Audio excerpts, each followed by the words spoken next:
In front of me is OPPO A15s, and today I would like to show you how you can add photos to text message. Begin by launching Messages app and selecting or creating a chat. Then use this icon of a camera and the photo at the bottom left corner and tap on all of your photos you wish to add. If you can't find them here, select Folders and look for your photo by tapping on Images at the top, selecting one of those apps or clicking on those three lines at the top left corner. Then picking one of those sources.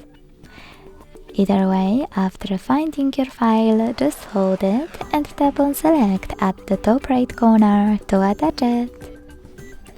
Thanks so much for watching. If you enjoyed this video, leave a like, comment and subscribe. Bye!